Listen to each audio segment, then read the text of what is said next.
Hi friends, எல்லாருக்கும் வணக்கம். நீங்கள் எல்லாரும் என்னைக்காச்சும் இந்த ஒரு விஷயத்தை யோசிச்சு பார்த்துருக்கீங்களா? ஏன் நமக்கு ரொம்ப பிடிச்சவங்கள்ட்ட நமக்கு கோவம் வருதுன்ட்டு, நம்மகிட்ட ஒரு சின்னதாக ஒரு தப்பு பண்ணால் கூட ஏன் நம்மளால ஏற்றுக்க முடியல?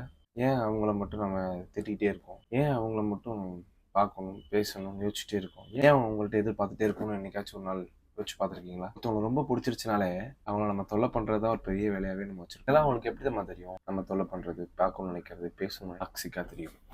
ஆனால் அவங்களுக்கு அது புரியல. அந்த டாக்ஸிக்கு பின்னாடி ஒரு பெரிய காதல் ஒளிஞ்சிருக்குன்றத, நம்ம கூடயே இருக்குன்னு நினைக்கிற ரிலேஷன்ஷிப், உண்மையான அன்பு, காதல் இருக்குன்னு நினைக்கிறவங்க இதெல்லாம் பண்ணாங்க அப்படின்னா, எங்கே அவங்கெல்லாம் இழந்துருவோமோன்ற ஒரு பயத்தில் தான் அவங்க இதெல்லாம் பண்ணுறாங்க. ஸோ அதை நீங்களும் கொஞ்சம் உணர்ந்து பார்க்கலாம்.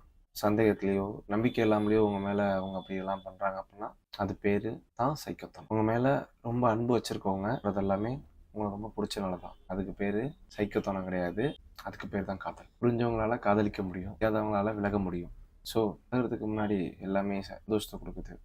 பழனதுக்கப்புறம் டாக்ஸிக்காகவும் சைக்கோத்தனமாகவும் தெரியுதுல்ல உங்களுக்குலாம். நம்ம லைஃப்பில் நம்ம எல்லாரும் விட்டு போன மாதிரி அவங்களும் நம்மளை விட்டு போயிடுவாங்களோன்ற வலியும் பயமும் தான். இங்கே பாதி உறவில் பிரச்சனையே பயம்தாங்க.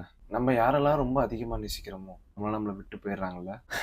உங்கள் எல்லாருக்கும் ஒரு சின்ன ஒரு அட்வைஸ் சொல்லட்டுமா? யாரும் உங்களை வேணான்னு சொல்கிற அளவுக்கு, சலிக்கிற அளவுக்கு காதலிக்காதீங்க. உங்கள் லவ்வை கொடுங்க. அவங்கள தொந்தரவு பண்ணாதீங்க, அவங்கள வற்புறுத்தாதீங்க, துன்புறுத்தாதீங்க.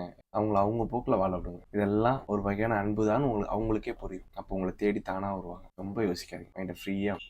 எல்லாம் நல்லதுக்கு தான். பாய்.